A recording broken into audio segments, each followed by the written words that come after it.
जय हिंद विद्यार्थियों। परीक्षाएं शुरू हो चुकी हैं। परीक्षा का मौसम आ चुका है और इस मौसम का भरपूर आनंद लेने के लिए ज़रूरी है कि हम परीक्षा की तैयारी रटने के स्थान पर समझ कर लें। इस कड़ी में ही मैं आपके सामने एक प्रश्न लेके आया हूँ कि सिद्ध साहित्य क्या है और इसकी प्रमुख प्रवृत्तियाँ क्या हैं। यदि यह प्रश्न आता है तो आप इसका जवाब आसानी से लिख सकेंगे यदि आपने 3 या 4 बिंदुओं को अपने दिमाग में बैठा लिया। पहला बिंदु क्या है कि सिद्ध साहित्य का समय क्या है। दूसरा, सिद्ध साहित्य के प्रमुख कवि कौन कौन से हैं। तीसरा, सिद्ध साहित्य के प्रमुख कवियों के द्वारा लिखी गई रचनाएं क्या हैं। और चौथा, उन रचनाओं में आखिर पाया क्या जाता है। पहले तत्व की दृष्टि से देखें, समय की दृष्टि से, तो यह हिंदी साहित्य के आदिकाल के अंतर्गत चलने वाली काव्य धारा है। और इस काव्य धारा में क्या है, इस काव्य धारा में बौद्ध धर्म के वज्रयान तत्व का प्रचार प्रसार किया गया है। तो आपको कैसे याद रखना है कि हिंदी साहित्य के आदिकाल के अंतर्गत चलने वाली वह काव्य धारा जिसके केंद्र में बौद्ध धर्म के वज्रयान तत्व का प्रचार प्रसार देखने को मिलता है, उसे सिद्ध साहित्य कहते हैं।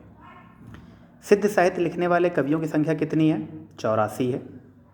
उनमें से प्रमुख कवि कौन कौन से हैं? सरहपा, सबरपा, लुइपा, कन्हपा और डोम्भिपा।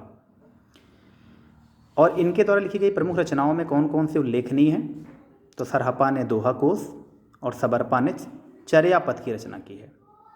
तो दोहा कोश और चर्यापद में हमें वो तत्व मिल जाते हैं, वो प्रवृत्तियाँ देखने को मिल जाती हैं जिसके आधार पर हम इस प्रश्न का जवाब आसानी से दे सकते हैं कि सिद्ध साहित्य की प्रमुख प्रवृत्तियाँ क्या हैं या उसकी विशेषताएं क्या क्या हैं।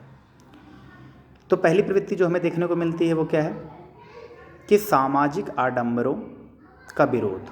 सामाजिक आडंबरों का विरोध सिद्ध साहित्य के अंतर्गत हम यह पाते हैं कि इनके यहाँ ऊंच नीच, छुआछूत, जात पात आदि का जो भेदभाव है उसका खुलकर विरोध किया जाता है।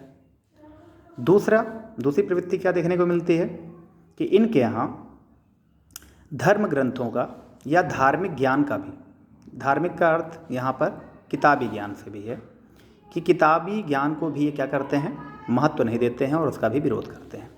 इसी संदर्भ में वो कहते भी हैं कि पंडित सारी बातें तो बताते हैं, है ना, पंडित सकल सत्य बखानई।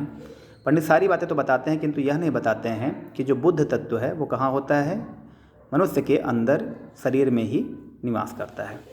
इसी प्रकार वो ये भी कहते हैं कि जो वेद और पुराणों का अध्ययन करने वाले हैं वो ठीक उसी भौरे के समान हैं जो पके हुए बेल के चारों ओर घूमता तो रहता है किंतु बेल में निहित अंदर बसने वाले रस का पान नहीं कर पाता है।